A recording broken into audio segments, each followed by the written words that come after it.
a lot of people are starting an agency and they don't know how to get their first client. And you were saying if you had cash, you would then go into the ads.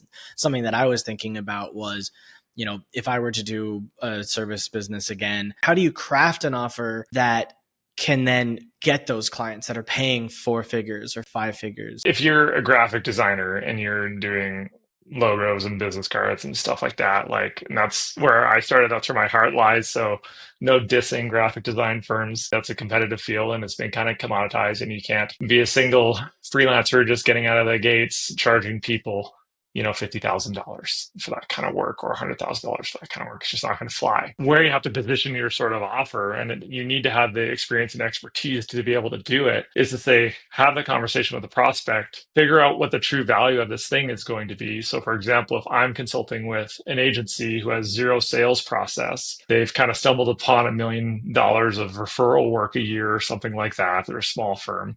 If I come in and say, I can install the sales process that's going to net you guys another $500K to $1 million a year, that's huge value. And so they're going to easily pay me $100K to do that, even if it's going to take me 2 months. That's a good example of the value of the work is so high that you can charge a premium for it. But you also have to have the proof and the experience that you can do that kind of work, or else I don't know why people would actually buy into it. A lot of people don't understand the value that they provide, because I think a lot of services are commoditized, unfortunately. When I first started doing that business many years ago, I was focused on fundraising, which is very commoditized. Like, you just give me 5% and that's it. But then I came across people that, oh, give me an upfront fee as well. And you're like, oh, interesting. Okay. Because there's a million companies that want to get funded, but there's not a million companies that are going to get funded. Maybe 10,000 of them may get funded. And you may end up spending a year serving 30 of them and getting 0 because you picked the wrong companies to get funded and they paid you nothing up front and you couldn't get them any money on the back end. So you work really hard for them and get nothing.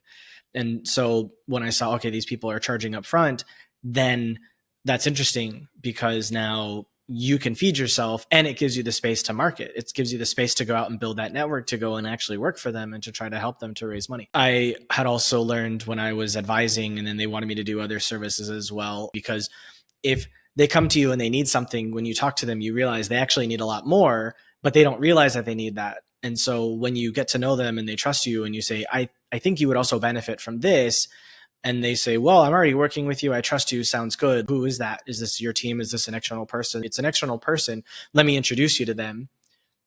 They're more likely to work with that person. That person's going to provide additional value to them, and you're going to get a commission for bringing that person work, and you're making the company even happier, and they trust you even more, and they want to stick with you for longer, because they're also hoping that as they grow and their pains grow, that you can help them to solve additional problems that may not be your core strength, but that you know someone that can do it. A lot of folks early on in their agency or consultancy service sort of business can be scared to put those numbers in front of clients, right? They're worried about overpricing the client right out of the gate and losing the work, right? That maybe they desperately need. And one of the things I wish I'd known back when I started my firm, and would have done had I known, that we adopted much later, was the kind of 3 options approach. I don't know if you've heard about this. I've learned about it from Blair Enns, which is win without pitching. Basically, what it is you don't just give the client one quote for one piece of work. To your point earlier, you figure out what their problem is, usually with a wedge offer, like a diagnostic or something like that. And then you come back to them with 3 different ways you can solve the problem. Thanks for watching. If you liked this insight, I've handpicked another video for you right here on the screen. For more actionable strategies that get you real results, hit subscribe.